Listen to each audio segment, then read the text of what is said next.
I have a question for you. Oh, you do? Yes. What Would you is like that? to buy some leggings? Yeah, sure. I love leggings. I've got these incredibly wonderful printed pant leggings. Buttery soft. Buttery, soft, silky smooth. You've never had a pair of leggings like this before in your life. You may notice, but they're on discount because you may notice a couple of issues. They're moldy. They will give you crotch rot. I send a free bottle of amoxicillin with every panty. They have like a banana on the crotch. It's possible that too. there's an actual vagina in your vagina. Yes. The picture of your vagina in your vagina. It's great for your daughters at home there, too. Exactly. I'm the new LuLaRoe representative. Good for you, Bryan. I watched the documentary and decided I had to get in on all the action. I've heard it's a great business opportunity. You want to get in on the way up. That's the way you want to do it. Ground floor. What better day to strike than right now today? LuLaRoe is still, for those of you that don't know, LuLaRoe is a subject of a documentary that is on Amazon Prime right now. Fascinating stuff. It talks about the just in general LuLaRoe, the company, but then the world of MLM marketing. Yeah. I guess MLM marketing is kind of saying the word marketing twice. It's multi-level marketing is what it is. Right. I have had so many friends over the years, and I have been approached. I think we all have. Didn't My you sister and I were talking Didn't you and about I go to a Rodan and Fields meeting We one time? did. We did. I used to be involved in that. And those people were going fucking balloony tunes. It's a big cheerleading balloony thing. tunes. Yes.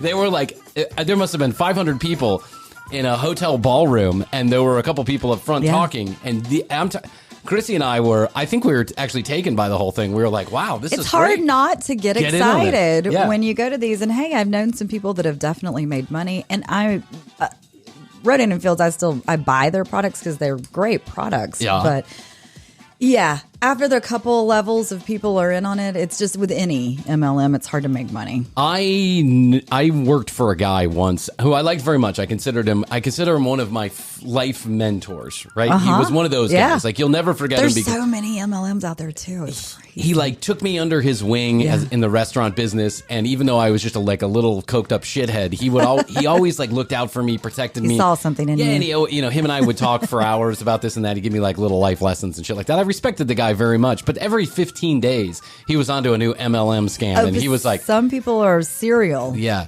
My sister and I were just talking about this. I think he was selling like eggshell antibiotics at one time, like made from pure larvae of chickens. The supplement industry is the biggest. Yeah. It's the biggest one. But some of the largest companies, retail servicers in the world are MLMs. You think of like Amway and Rodan and Fields, and then there's this, what's Young the new one? Living is the oil. Monet is a new one. Okay, it's a new one when you might want to get in on that then. Quick. I think I have some friends involved in that. But I know that there are people. LuLaRoe's the legging. LuLaRoe is a legging one. I know that there are people who do make money doing this, but LuLaRoe is a classic example of how many people will never make money doing this. See, here's how you do it.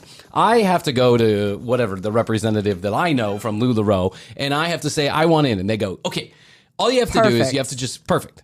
All you have to do is just buy $5,000 worth of leggings from me, and then you're in. Yep. And then you have to go out and sell those $5,000 worth of leggings. Or alternately, how we're really going to get paid is if you get Krissy to buy $5,000. Recruitment. Correct. Yeah. And then on and on and on. It's called your upline. And by the fourth upline, there's like, you're already covering the entire world. Yeah, you're never going to make money. So the people at the very top of the pyramid make tons of money. And good for them. They were giving away $2 million checks a month to some people in this LuLaRoe. It's fucking unbelievable. Yeah. But the company didn't come crashing and burning down. It's actually still around today. No, it's still alive. Still selling moldy leggings and pussies on your pussycats. Hopefully they're not moldy anymore. The problem with them, after watching the documentary, was that the supply problem. They had so much inventory and it was sitting out in like the open air warehouse with rain. They had them just coming out everywhere. Yeah. You had to. Yeah, it's just Where do you store your clothes? Outside on the back deck. Where else would I store my clothing? That's a perfect place for it. I imagine that clothing smelled like my Doc Martens did back in 1999. Yeah. Bryan's Doc Martens. If they were only around today, they're probably in some biohazard bag somewhere. And another in the thing I thought was kind of funny with that documentary was that they interviewed this one woman throughout the whole entire series, and she was the designer. She was the head of like the head of the design team, and she's like, we had to we had like a Kundar had to produce new designs. She's 100 like, a by day. the end of it, we're just coming up with anything. Yeah, they were taking we're pictures just, off the internet. Yeah, and just doing anything. She was tasked with making 100 new designs a day because the whole thing with LuLaRoe, I guess, I don't know. I mean, the only thing I know about them is I think I had one friend that did it for a minute and I never saw another post again.